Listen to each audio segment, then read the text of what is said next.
El día que cumplí 74 años, mi hija me llevó con engaños, y me dejó en la puerta de un asilo sin siquiera abrazarme. ¿Te importa si hacemos esto rápido?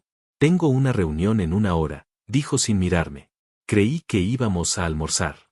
Incluso me puse la camisa que tanto le gustaba. Pero no. Ella solo quería deshacerse de mí, en mi cumpleaños.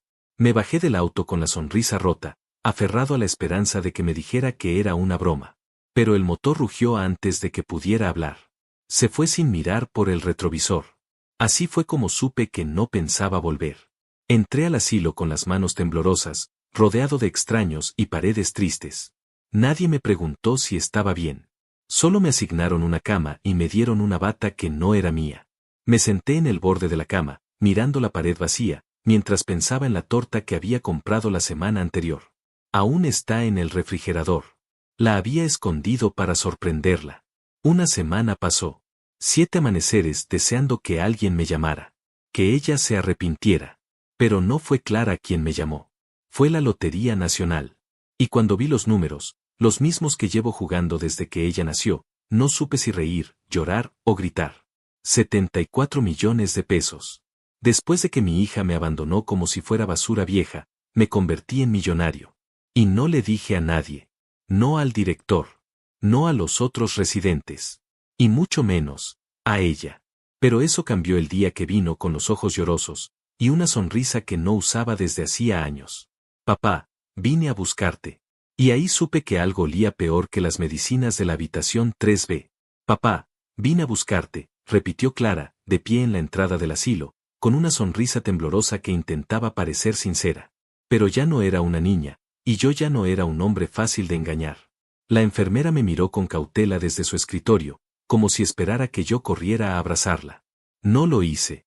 Me quedé sentado, con las manos apoyadas en las rodillas, las uñas hundidas en la tela de la bata del asilo. Esa que huele a desinfectante y abandono. ¿Para qué? Le pregunté sin levantar la voz. Ella tragó saliva.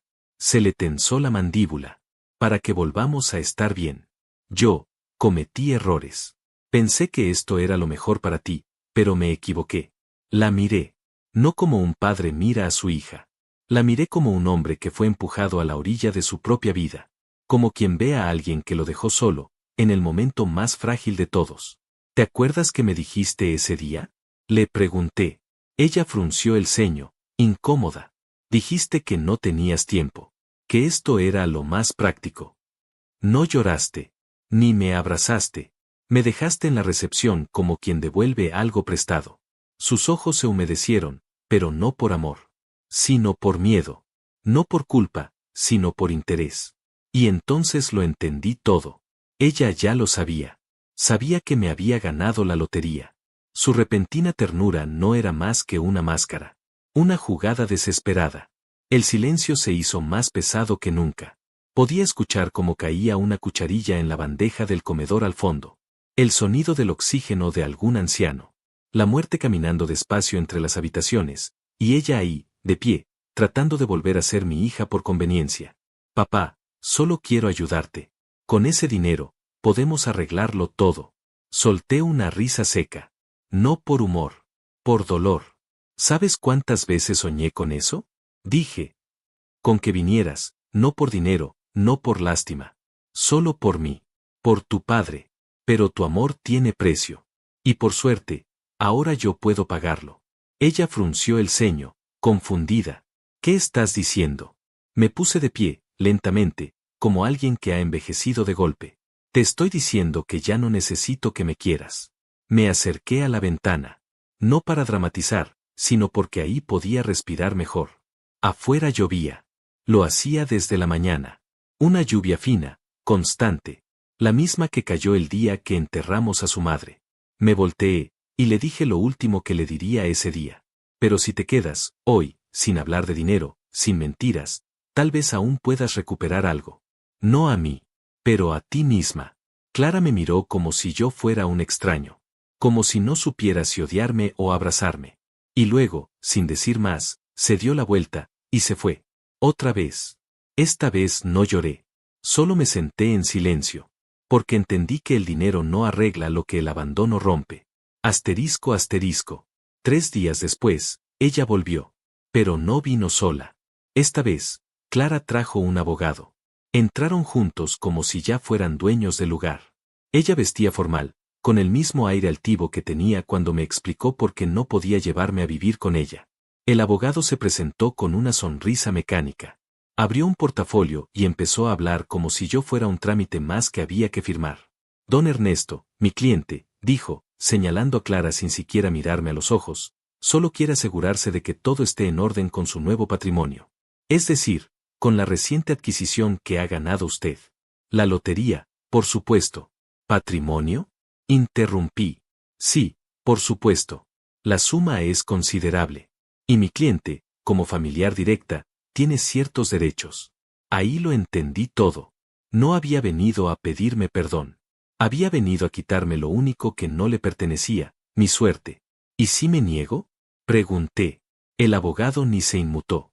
Hay formas legales de declarar incapacidad mental en adultos mayores si se considera que su juicio está afectado. Mi cliente solo quiere protegerlo. No queremos llegar a eso, claro. Me estaban amenazando.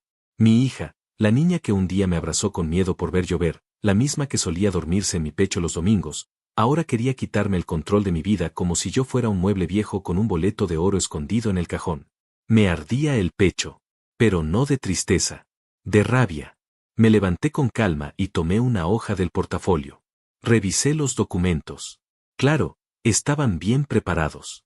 Declaraciones, poderes notariales, cláusulas que me dejaban como una sombra de mí mismo, apenas con el permiso de respirar. Clara me miraba con una sonrisa vacía. Una sonrisa que dolía más que cualquier palabra. Papá, esto es solo para protegerte. ¿No confías en mí? No, dije, por primera vez en voz alta. Ya no.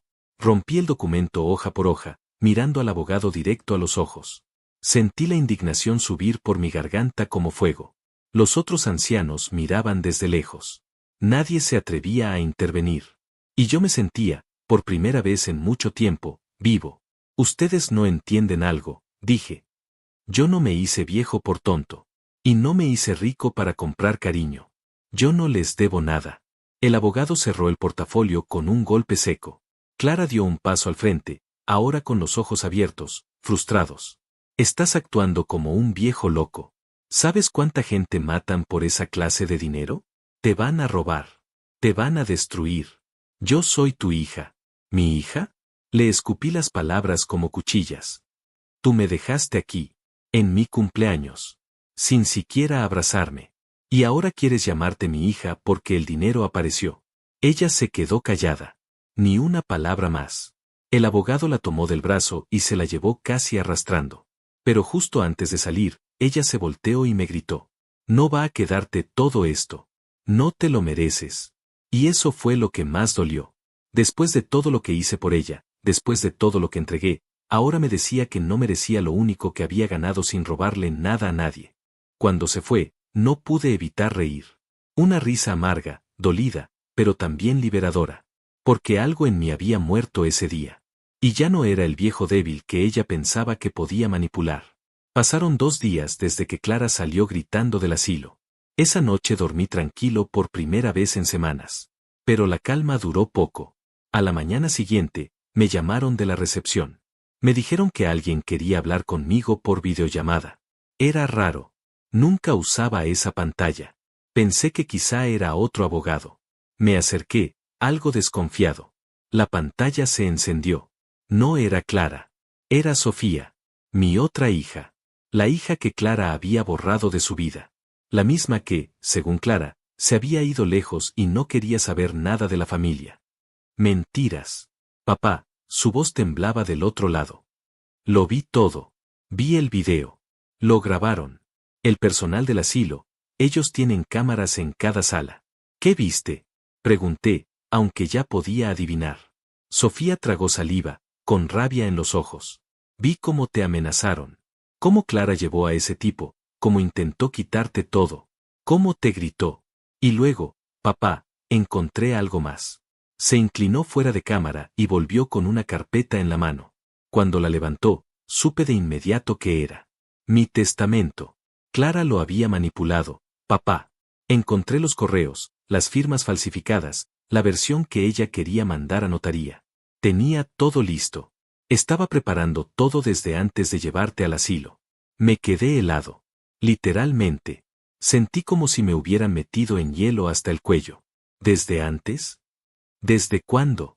Sofía dudó un segundo. Desde 2 meses antes de tu cumpleaños. Clara había buscado información sobre la lotería.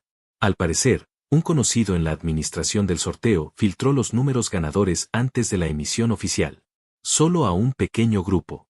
Fue ilegal, por supuesto. Pero ella, lo sabía. La muy desgraciada había planeado todo. Sabía que mis números saldrían premiados. Sabía que yo los jugaba.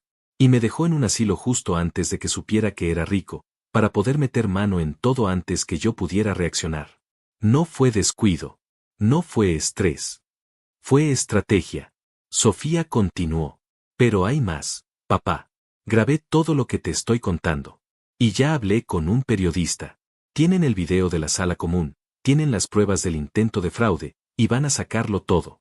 Se me nubló la vista. No por tristeza. Esta vez, era otra cosa. ¿Y tú, por qué haces esto? Sofía sonrió. Porque aunque me fui hace años, tú nunca me dejaste. Porque cuando Clara me cerró la puerta, tú seguiste llamando. Porque tú sí estuviste en mi cumpleaños, aun cuando estaba solo. Me llevé las manos al rostro. No lloré. Pero lo necesité. Papá, dijo ella, con voz firme. Prepárate. Vas a tener que salir de ahí. El país entero va a saber lo que te hicieron. Y ahí lo supe. No estaba solo. No otra vez. Clara había cavado su propia tumba con cada mentira. Y ahora, el mundo entero iba a verla caer. 2 días después, me despertó el sonido del televisor en la sala común del asilo. Todos los residentes estaban reunidos. Algunos en sillas de ruedas, otros sentados al borde de los sofás con los ojos clavados en la pantalla. Una reportera hablaba con voz urgente. Detrás de ella, una imagen en grande, una foto de Clara, entrando al asilo con el abogado. Exclusiva, mujer intenta declarar incapaz a su padre para quedarse con premio millonario de la lotería. Mi nombre apareció en pantalla. Mi rostro también. Difuso, pero reconocible.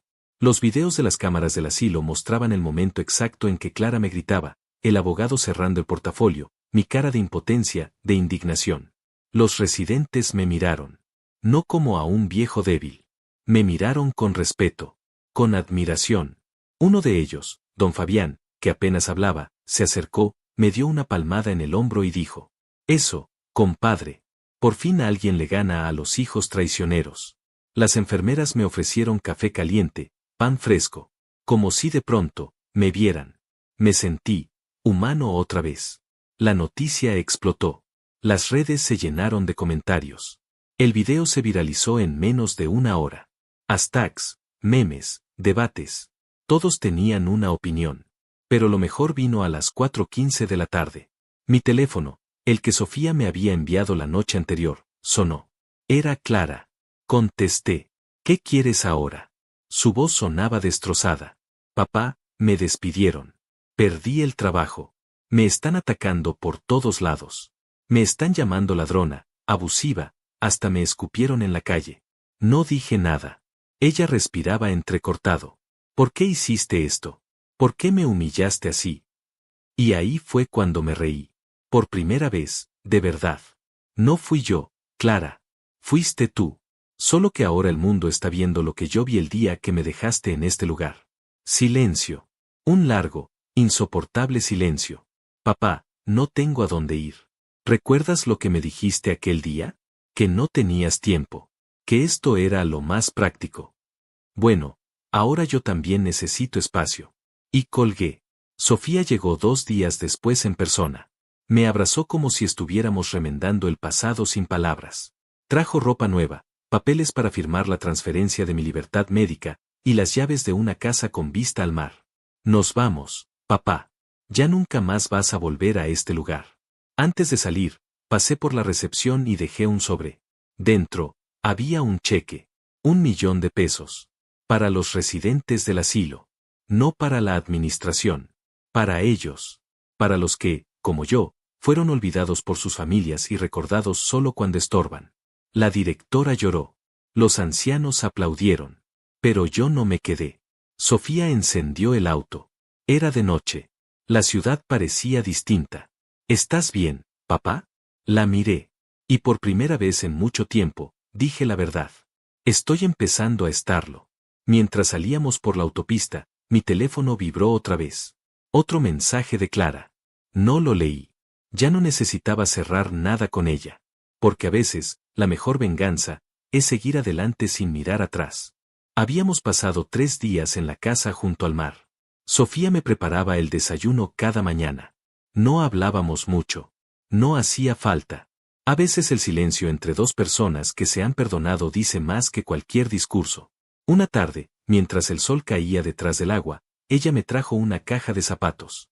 La encontré en el desván de la casa vieja antes de que la vendieran, dijo, dejándola sobre la mesa de madera. La abrí. Dentro, había fotografías viejas. Dibujos de cuando Clara y Sofía eran niñas. Un cassette con mi voz narrando cuentos. Un papel arrugado que decía Feliz Día del Padre en crayón morado. Casi no podía sostenerlo. Me incliné hacia atrás, cerré los ojos y sentí como esa ola de compasión me golpeaba por dentro. No por Clara. Por lo que alguna vez fuimos. Recordé cuando éramos 3. Cuando cocinábamos los domingos en familia. Cuando Clara me llamaba papito y me pedía que no envejeciera nunca. Cuando me abrazaba sin vergüenza, sin condiciones, sin precio. El corazón me dolía. No porque la odiara, sino porque no sabía cómo volver a quererla sin miedo. Sofía me miró. Supo que algo en mí se estaba quebrando. A veces las personas hacen cosas imperdonables, y aún así, las extrañamos, dijo, con suavidad. Asentí, sin decir palabra. Esa noche no dormí. Caminé por la casa en silencio, descalzo, tocando los marcos, las paredes. Todo era nuevo, y a la vez me hacía sentir viejo. Al amanecer, encendí el televisor. Otra vez las noticias. Y ahí estaba ella. Clara. Sentada en una silla frente a una periodista. Ojerosa. Hundida. Distinta. Sé que lo que hice fue imperdonable, decía en la entrevista. Sé que fui cruel, egoísta, y que mi padre no me quiere ver. Lo entiendo. Pero no quiero que el mundo me perdone. Solo quiero que él sepa que me arrepiento. De verdad. La periodista la observaba con escepticismo. ¿Es esto una estrategia legal? Clara negó con la cabeza, conteniendo las lágrimas. Mi papá me enseñó a no mentir. A no traicionar. Y le fallé en todo eso. Lo que más me duele no es haber perdido el dinero, es haberlo perdido a él. Y ahí fue donde algo en mí se rompió. No por pena. Por compasión. Porque aunque me hizo pedazos, sigue siendo mi hija. Aunque no merezca mi dinero, tal vez aún pueda merecer una segunda oportunidad. Pero todavía no estaba listo para llamarla. Solo apagué el televisor, caminé hacia el ventanal, y vi el mar. Perdonar no es olvidar. Es soltar el puño, aun cuando el corazón sigue doliendo. Sofía entró con una taza de café. ¿Todo bien? Todavía no, le respondí. Pero me estoy acercando. Una semana después de la entrevista, llegó una carta. No un mensaje. No un correo electrónico. Una carta escrita a mano, con mi nombre en el sobre. La letra era reconocible al instante. Clara siempre escribía con las letras grandes, como si las palabras necesitaran espacio para respirar. No quise abrirla de inmediato. La dejé sobre la mesa durante horas. Caminaba frente a ella, la observaba, me servía café, y volvía a ignorarla. Hasta que al caer la noche, solo, en silencio, la abrí. Decía, papá, no sé si esta carta la vas a leer. Tal vez la tires, tal vez la quemes. Pero igual necesitaba escribirla. Te fallé. De formas que no sé si podré reparar. Pensé en muchas excusas, pero la verdad es simple, el miedo me volvió fría. El miedo a quedarme sola, a perder el control, a no ser suficiente. Me convertí en alguien que ni yo reconozco. Y en el intento de salvarme, te destruí a ti. Sé que nada de esto cambia lo que hice. Pero quería que supieras algo, desde que saliste en las noticias, todos me señalan. Me gritan por la calle. Perdí amigos. Trabajo. Todo. Y aún así, eso no es lo que más me duele. Lo que más me duele es que ya no me llames hija. Te echo de menos cada segundo, aunque no me lo merezca. No te escribo para pedirte perdón. Te escribo porque te extraño. Clara. Cerré los ojos y dejé caer la carta en la mesa. No lloré, pero sentí una grieta abrirse. Algo que había estado congelado dentro, se aflojó. Al día siguiente, le pedí a Sofía que me llevara a la ciudad. No le di explicaciones. Ella tampoco me las pidió. Solo asintió, agarró las llaves y preparamos un bolso pequeño.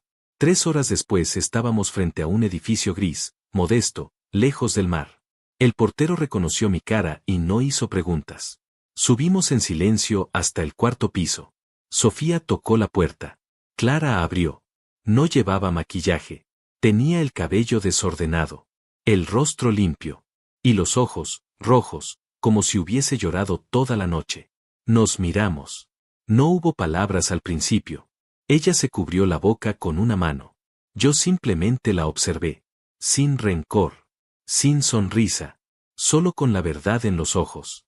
Hola, papá, dijo con voz quebrada. Hola, Clara. Pasaron 10 segundos. Largos. Pesados. ¿Puedo abrazarte? Preguntó. Asentí. Y lo hizo. Lloró como una niña.